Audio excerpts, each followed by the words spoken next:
सोचिए, एक ऐसा हथियार जो एक सेकंड में सिर्फ एक शहर नहीं, पूरी सभ्यता को हिला सकता है।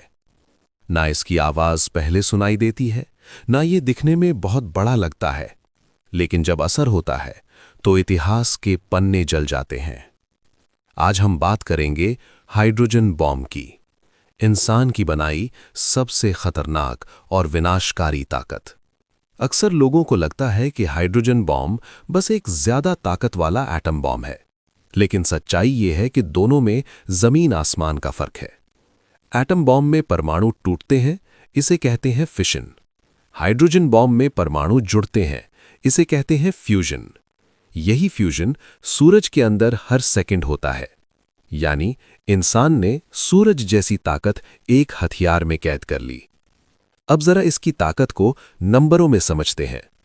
1945 में हिरोशिमा पर गिरा एटम बॉम्ब, लगभग 15 किलोटन टीएनटी। लेकिन एक साधारण hydrogen bomb 10 lakh ton TNT या उससे भी ज्यादा।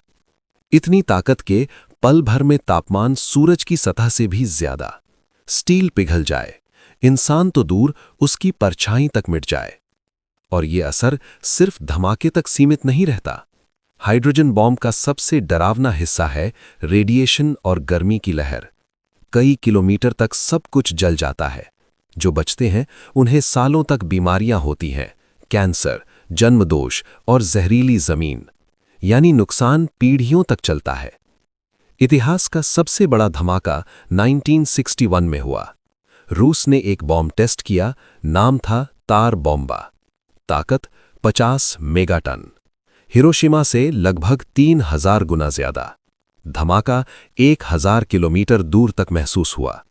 आसमान में बना बादल 64 किलोमीटर ऊंचा। और ध्यान दीजिए, ये बॉम्ब जानबूझकर आधा ताकत वाला बनाया गया था। अगर पूरी ताकत से फटता तो असर आज भी इतिहास का सबसे बड़ा होता। अब सवाल आता है, आज किन देशों के पास हाइड्रोजन बॉम्ब है? पूरी दुनिया में सिर्फ 5 देश ऐसे हैं जिनके पास कंफर्म्ड हाइड्रोजन बॉम्ब है। अमेरिका, रूस, चीन, फ्रांस, ब्रिटेन। कुछ और देशों के पास न्यूक्लियर हथियार हैं, कुछ दावा भी करते हैं, लेकिन पक्के सबूत इन्हीं 5 के पास है। अब जरा सबसे डरावना सवाल, अगर आज हाइड्रोजन बॉम्ब इस्तेमाल हुआ तो क्या होगा?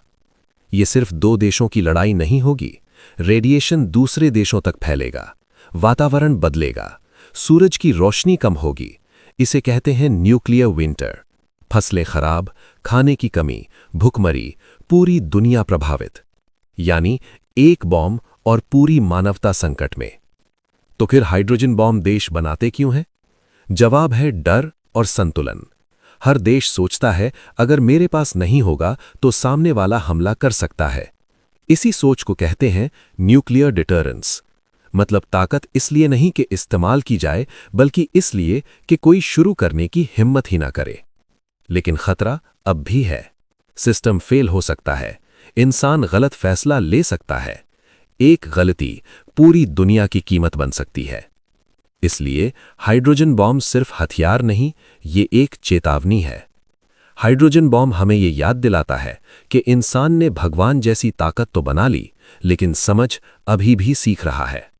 और शायद सबसे बड़ी जीत यही होगी कि ये हथियार कभी इस्तेमाल ही ना हो। अगर आपको ये वीडियो अच्छा लगा हो तो उदय तक चैनल को सब्सक्राइब करना मत भूलिए, ऐसी ही और अमेजिंग वीडियोस के लिए।